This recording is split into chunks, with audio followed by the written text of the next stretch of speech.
Lanny Wadkins just turned 75, and how he was treated at the Ryder Cup, it's honestly sad. This is the man who played on 8 Ryder Cup teams, won 21 PGA Tour titles, and captained Phil Mickelson. So why did nobody speak to him in Rome? In 2023 at the Ryder Cup in Rome, something happened that shows how much golf has changed. Former captains, including Wadkins, weren't allowed in the team room, but that wasn't even the worst part. Wadkins reported that not one player came in and said one word to any of the former captains the entire week. Not one word. This is a man who gave everything to American golf. He was soured by a group of players who failed to acknowledge former legends like Arnold Palmer, Jack Nicklaus, Ben Hogan, or Jackie Burke. The lack of respect for the game's history was clear. For someone who built his life on golf's values of respect and legacy, this treatment cuts deep. Let me tell you who Lanny Wadkins really is. Born in Richmond, Virginia, he dominated as an amateur. He won the U.S. Amateur Championship in 1970, beating Tom Kite by a single shot at Waverly Country Club in Portland, Oregon. He played on the U.S. Walker Cup teams in 1969 and 1971. He was a 2-time collegiate All-American at Wake Forest. When he turned professional in 1971, he made an immediate impact. He won Rookie of the Year in 1972 and captured his first PGA Tour victory that same year at the Sahara Invitational. This early win set the tone for a career defined by remarkable consistency and fierce competition. Over 21 years as a professional, Wadkins won 21 PGA Tour events. This places him in elite company with legends like Gary Player and Craig Wood. He surpassed notable players like Greg Norman, Hale Irwin, Ben Crenshaw, Tom Kite, Nick Price, and Curtis Strange. His sustained excellence is highlighted by his multi-win seasons. He won twice in a single season 5 times and achieved 3 victories in a season twice. His career earnings totaled over $5.8 million.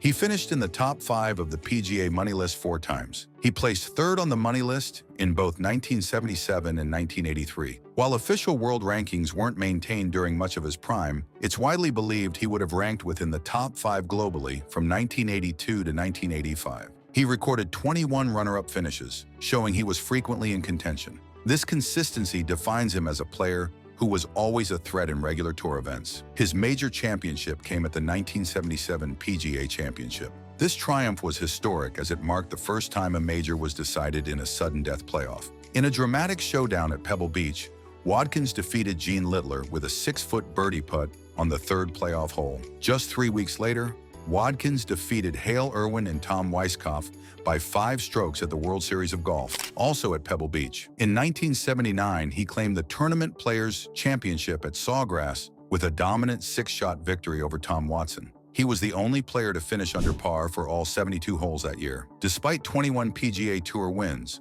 Wadkins secured only 1 major championship. However, his major record reveals a player consistently on the cusp of glory. He recorded 4 second-place finishes and 4 third-place finishes across all 4 majors. He accumulated 18 top 10 finishes and made the cut in 62 major appearances. But where Wadkins truly excelled was the Ryder Cup. He's widely regarded as one of America's finest Ryder Cup players. He was a member of 9 USA teams, serving as a player in 8 of them. This record is shared only with Billy Casper and Raymond Floyd. His overall playing record stands at 20 wins, 11 losses, and 3 halves. This gave him 21.5 points, placing him tied for 3rd all-time among American players. His outstanding Ryder Cup record stands in notable contrast to his single major win. This underscores a crucial aspect of his game, a competitive temperament uniquely suited for head-to-head match play confrontation. His aggressive style was remembered by commentators who noted there was no pin he didn't go for. This would naturally thrive in a format where risks are immediately rewarded.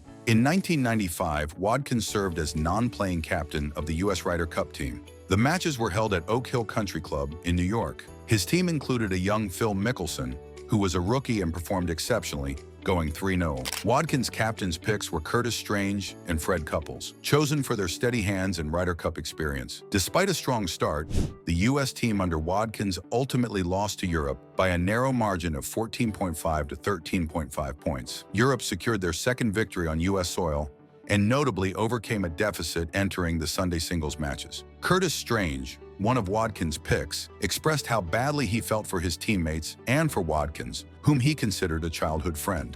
The 1995 loss demonstrates that being a great player doesn't automatically translate into successful captaincy. Despite Wadkins' stellar playing record and strategic picks, his leadership resulted in a loss. The role of captain involves managing complex team dynamics and psychological pressures. Following his playing career, Wadkins transitioned into broadcasting. This allowed him to share his extensive knowledge and passion for the game with a wider audience. In his post-playing years, he's become known for candid and often critical commentary on contemporary golf, consistently reflecting a traditionalist perspective. He has expressed significant disappointment in players who joined LIV Golf, stating they put money above other things. Wadkins pointed out that many players who accepted large sums like $100 million were already worth $50 million or more. He questioned their stated desire for generational money. Wadkins has advocated for strict penalties for LIV players seeking to return to the PGA Tour, suggesting a year penalty and a minimum $5 million fine. He argues that current PGA Tour players have every right to demand repercussions for those who ignored their tour and then wish to rejoin. His commentary extends to modern golf play itself. Wadkins is a proponent of dialing back the ball to reduce distance, criticizing what he perceives as a bomb and gouge style that prioritizes power over finesse. He expressed incredulity that long-hitting players aren't also excellent wedge players.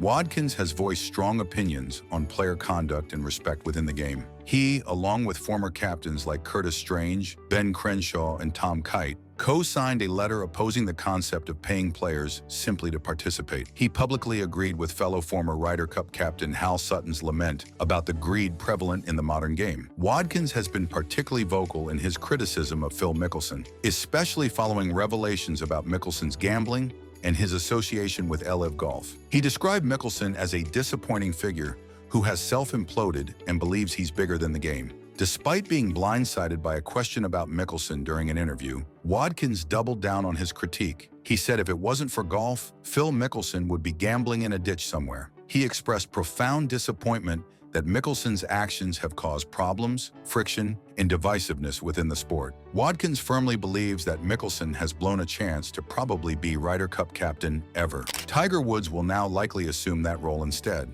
This criticism carries particular weight given that Wadkins himself captained Mickelson during his rookie Ryder Cup appearance in 1995, where Mickelson performed exceptionally. The consistent theme across Wadkins' post-playing comments is a deep concern for the integrity and tradition of golf. His criticisms of LIV players prioritizing financial gain, the bomb and gouge style of play, inflated purses, and a perceived lack of respect from younger players all stem from a traditionalist viewpoint. His particularly harsh words for Phil Mickelson aren't merely personal attacks, but a reflection of his belief that certain actions undermine fundamental values he holds for the game. This reveals a philosophical clash between the values of the old guard and the perceived commercialization of the modern era. Wadkins embodies the voice of golf's establishment that views recent changes, particularly LIV Golf and associated player conduct, as a betrayal of the sport's core principles. His outspoken commentary underscores his conviction and provides a valuable counter-narrative to prevailing trends. Which brings us back to Rome in 2023.